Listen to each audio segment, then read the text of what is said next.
નમસ્કાર વિદ્યાર્થી મિત્રો, તક્ષશિલાના આ વિડીયોમાં તમારું સ્વાગત છે. આપણે ધોરણ 12 વિષય સંસ્કૃતનો પહેલો અને બીજો વિષયાંક, પહેલો અને 11મો, જે પદ્યનો એક વિષયાંક અને ગદ્યનો એક વિષયાંક જોયો. ત્યાર પછી વિષયાંક નંબર જે પદ્યનો બીજો વિષયાંક જે છે, સ્મૃતિ રસ સુધા, એટલે કે સ્મૃતિઓની રસ સુધા, સ્મૃતિઓ જે છે એટલે કે એની રસ સુધા. તો આ વિષયાંકમાં આજે આપણે જોવાનું છે. તો પહેલાં તો સ્મૃતિ શબ્દનો અર્થ જ આમ જોવા જઈએ તો સ્મરણ કરવું એવો થાય છે, પરંતુ અહીં જે અર્થ લીધો છે તે ખરેખર જે સંસ્કૃત સાહિત્યમાં જે ધર્મશાસ્ત્ર જેને કહેવામાં આવે છે એવા અર્થમાં અહીં સ્મૃતિ શબ્દનો અર્થ લીધેલો છે. ખરેખર જે ધર્મશાસ્ત્રને સ્મૃતિ કહેવાનું કારણ પણ એવું છે કે ખરેખર માનવ ધર્મનું સ્મરણ કરાવતું કોઈ પણ શાસ્ત્ર જે છે તેને અહીં સ્મૃતિ કીધું છે. તો આપણી ભારતીય પ્રાચીન જે પરંપરાઓ જે છે એમાં કયા એવા ધર્મશાસ્ત્રો જે છે કે જે ખરેખર માનવ ધર્મનું સ્મરણ કરાવતા હોય, તો તેમાં આજે રામાયણ, મહાભારત, શોધસૂત્ર, ગૃહ્યસૂત્ર, ધર્મસૂત્ર, પુરાણો, વેદો, આ બધા જ જે છે તે આજે માનવ ધર્મનું સ્મરણ કરાવતા રહેલા શાસ્ત્રો છે. એટલા માટે જ આ બધા જ ગ્રંથોને સ્મૃતિ જે શાસ્ત્ર જે છે એની હરોળમાં મૂકી શકાય છે. ખરેખર અહીં હંમેશા યાદ રાખવું આવશ્યક છે કે સ્મૃતિ જે પ્રોક્ત જે સ્મૃતિથી શાસ્ત્રો જે છે તે હંમેશા ધર્મ પરત પ્રમાણ છે. અર્થાત કે સ્મૃતિમાં જે કહેલી જે વાતો જે છે તે પહેલાં વેદ શાસ્ત્રો આપણા જે છે એના વડે પરીક્ષા કરેલી હોય છે, અને એ પરીક્ષામાં આજે તે પાસ યોગ્ય નીવડે તો જ તે સ્વીકારવામાં આવે છે, અન્યથા નહીં. એમ અહીં આપણા વિષયાંકમાં સ્મૃતિશાસ્ત્રમાં જે વિષયોનો સમાવેશ કરવામાં આવ્યો છે એમાં મુખ્ય 3 વિભાગો પાડી શકાય છે. એક તો આચાર, વ્યવહાર અને પ્રાયશ્ચિત. તો અહીં જે 3 વિભાગો પડ્યા એમાં આચાર જે છે એમાં આજે મુખ્યત્વે વર્ણાશ્રમ જે છે એ ધર્મની વાતો એમાં રહેલી છે. એટલે કે આપણા જે વર્ણો જે છે એટલે કે બ્રાહ્મણ, ક્ષત્રિય, વૈશ્ય અને શૂદ્રો, તો એને લગતી જે વાતો જે છે તે એમાં રહેલી છે. બીજું જોઈએ તો વ્યવહાર, એમાં મુખ્યત્વે રાજધર્મની વાતો રહેલી છે. અને ત્રીજો જે વિભાગ છે પ્રાયશ્ચિત, તો એમાં જે અપરાધો અને કંઈ પણ પાપો કરેલા હોય તો એ પાપોમાંથી મુક્ત થવા માટે આજે તપ, વ્રત, દાન વગેરે જે કર્મકાંડોનો સમાવેશ થાય છે. સ્મૃતિશાસ્ત્ર જે અંતર્ગત એટલે કે એમાં આજે ઘણી બધી સ્મૃતિઓનો સમાવેશ થાય છે, જેમ કે મનુસ્મૃતિ, વશિષ્ઠ સ્મૃતિ, નારદ સ્મૃતિ, યાજ્ઞવલ્ક્ય સ્મૃતિ, દક્ષ સ્મૃતિ, એવી તો ઘણી બધી સ્મૃતિઓનો સમાવેશ થાય છે. પરંતુ મનુસ્મૃતિ જે છે તે ખરેખર ભારતીય આપણું જે સમાજ જે છે એમાં અત્યંત ઉપયોગી એવો ગ્રંથ છે. આ આર્ય સંસ્કૃતિ આજે મંગલ પ્રકાશ પાથરતો આ ગ્રંથ જીવનને કલ્યાણ પંથે ચઢાવી સમાજને આજે પ્રાણ ધબકતો રાખે છે. આજે સમાજનો આજે પ્રાણ જે છે તે ધબકતો રાખે છે આ ગ્રંથ. આથી મનુસ્મૃતિ એક પ્રાણવાન મહાન ધર્મગ્રંથ ગણાય છે. પ્રસ્તુત આપણે વિષયાંકમાં જોઈએ તો આપણે જે પદ્ય જે છે એમાં આચાર, જે આજે 3 વિભાગો જે પાડવામાં આવ્યા એમાં પહેલો વિભાગ જે છે આચાર, તો એ આચારના વર્ણન પ્રસંગે વિવિધ સ્મૃતિ ગ્રંથો અહીં રજૂ કરવામાં આવેલા છે. તેમાં મુખ્ય 8 પદ્યો રહેલા છે આ વિષયાંકમાં.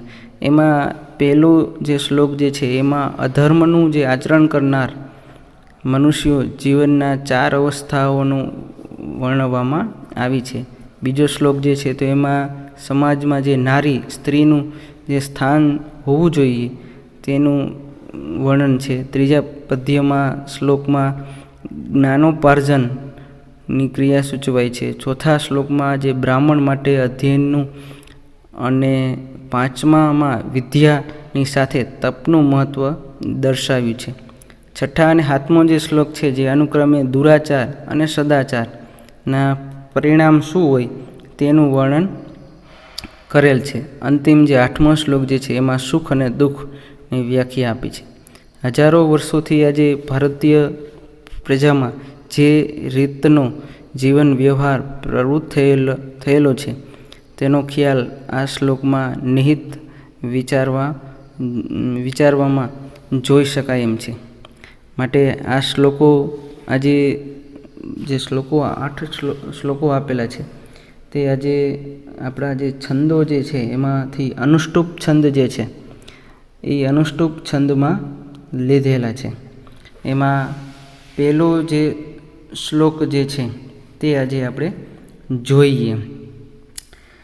અધર્મેણ ધતે તાવત તતો ભદ્રાણી પશ્યતિ તત સપત્નાન જયતિ સમૂલમ તુ વિનિશ્યતિ. એટલે કે અહીં અધર્મેણ અધતે એ ધતે, આજે અધર્મેણ એ ધતે એટલે કે અધર્મેણ એટલે કે અધર્મથી, એ ધતે એનો અર્થ કર્યો છે એટલે કે વધવું, આજે જે વૃદ્ધિ પામે છે તે. તાવત તતો, તાવત તતો એટલે કે અહીં લીધેલું છે કે તાવત એટલે કે પહેલાં, તતઃ એટલે કે પછી, તતો એટલે કે પછી, ભદ્રાણી પશ્યતિ, ભદ્રાણી શબ્દનો અર્થ કર્યો છે કે જે કલ્યાણકારી છે, હિત છે એ. પશ્યતિ એટલે કે જોવું, એટલે કે અધર્મથી, આજે જે અધર્મ જે કરનાર જે છે તો આજે અધર્મથી અહીં શું કીધું છે કે પહેલાં વૃદ્ધિ થાય છે. પહેલાં અધર્મ જે આજે કરનાર જે પણ માણસ જે હોય, કોઈ પણ વ્યક્તિ હોય તો પહેલાં આજે એની વૃદ્ધિ થાય છે, એટલે કે એની સમૃદ્ધિ જે છે તે આજે જોવા મળે છે એના જીવનમાં. પછી શું કીધું છે? તતો એટલે કે પછી, ભદ્રાણી પશ્યતિ એટલે કે કલ્યાણને જુએ છે. પછી જે છે તે કલ્યાણને જુએ છે. પહેલાં વૃદ્ધિ થાય છે, પછી કલ્યાણને જુએ છે. તતઃ સપત્નાન જયતિ સમૂલમ તુ વિનિશ્યતિ. તતઃ એટલે કે પછી, સપત્નાન એટલે કે અહીં શત્રુઓની વાત કરવામાં આવી છે. જયતિ એટલે કે જય થાય છે, જીતે છે, એટલે કે જે એના શત્રુઓ જે છે એના ઉપર એ વિજય મેળવે છે. અને સહમૂલમ તુ વિનિશ્યતિ, સહમૂલમ એટલે કે સહમૂળ, સહમૂળ એટલે કે એના જે પરિવાર જે એનો જે છે, એના સગાવાલાઓ જે છે એના પરિવાર સાથે તે સહમૂળ તે વિનિશ્યતિ એટલે કે નાશ પામે છે. એટલે કે પહેલાં આમ જોવા જઈએ તો કે અધર્મથી પહેલાં વૃદ્ધિ થાય છે, પછી કલ્યાણને જુએ છે, પછી શત્રુઓ પર વિજય મેળવે છે. અને તું એટલે કે અહીં અર્થ કરી શકાય કે માટે અથવા તો એટલે કે છેવટે, એવા અર્થમાં અહીં છે. એટલે કે છેવટે સહમૂલમ વિનિશ્યતિ એટલે કે છેવટે સહમૂળગો નાશ પામે છે, સહમૂળગો નાશ પામે છે. એટલે આખા શ્લોકનું ભાષાંતર આવી રીતનું છે કે અધર્મથી વૃદ્ધિ પામે છે, પછી કલ્યાણને જુએ છે, અધર્મથી પહેલાં વૃદ્ધિ પામે છે, પછી કલ્યાણને જુએ છે, પછી શત્રુઓ પર વિજય મેળવે છે, અને છેવટે સહમૂળગો નાશ પામે છે. મનુસ્મૃતિમાંથી આ જે શ્લોક જે છે જે અનુષ્ટુપ છંદમાં છે તે લેવામાં આવેલો છે. ફરી એકવાર ભાષાંતર કરું છું કે અધર્મથી પહેલાં વૃદ્ધિ પામે છે, પછી કલ્યાણને જુએ છે, પછી શત્રુઓ પર વિજય મેળવે છે, છેવટે સહમૂળગો નાશ પામે છે. એટલે કે અહીં આ શ્લોકમાં અહીં કીધું છે કે ખરેખર જે અધર્મ કરનાર જે માણસ છે, જે ખરેખર પાપ કરનાર છે, તે આજે પહેલાં એની વૃદ્ધિ થતી હોય, સમૃદ્ધિ આજે પામતો હોય એવું પણ બની શકે. પછી એક કલ્યાણ એટલે કે જે એનું હિત જે છે તે આજે હિત પણ એનું થતું હોય એ પણ થાય, અને આજે તે પોતાના શત્રુઓ જે છે એના ઉપર વિજય પણ મેળવે. પરંતુ છેવટે આજે એનો અંત જે છે તે તો એનો વિનાશ જ હોઈ શકે છે. પહેલો શ્લોક આપણને અધર્મ જે માણસ જે છે તે આજે એનું પરિણામ શું આવે છે તે અહીં સમજાવેલું છે. બીજો શ્લોક જોઈએ. સદા પ્રયષ્ટયા ભાવ્યમ ગૃહ કાર્યેષુ દક્ષયા સુસંસ્કૃતોપસ્કરયા વ્યયે ચામુક્ત હસ્તયા.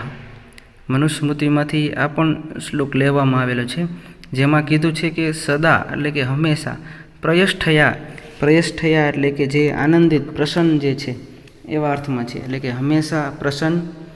ભાવ્યમ એટલે કે થવું જોઈએ, બનવું જોઈએ.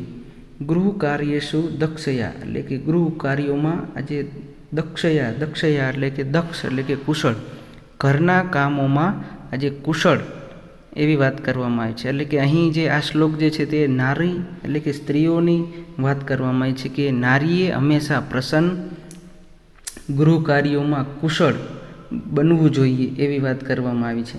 પછી બીજી લીટીમાં કીધું છે કે સુસંસ્કૃતોપસ્કરયા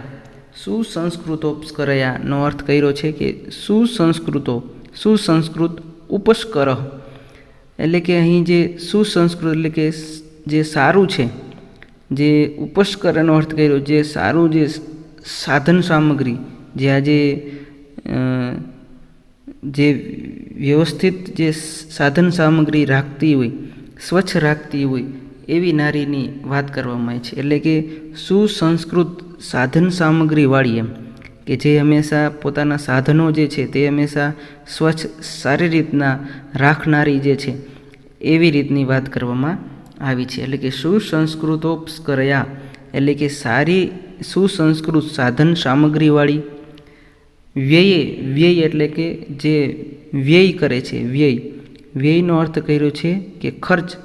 અહીં જે ખર્ચમાં આજે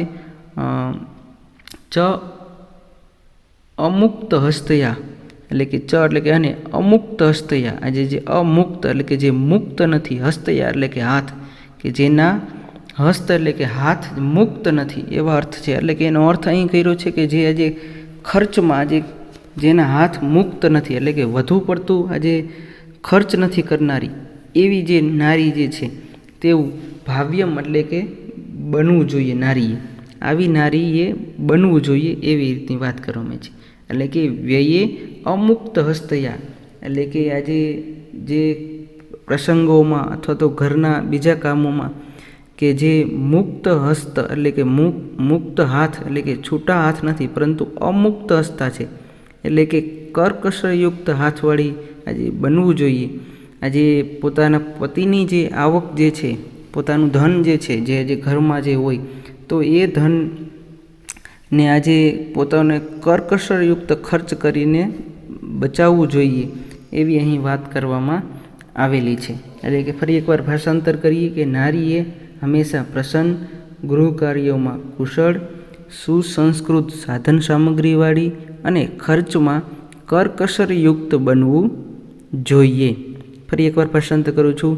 નારીએ હંમેશા પ્રસન્ન, ગૃહ કાર્યોમાં કુશળ, સુસંસ્કૃત સાધન સામગ્રીવાળી અને ખર્ચમાં કર્કશયુક્ત બનવું જોઈએ.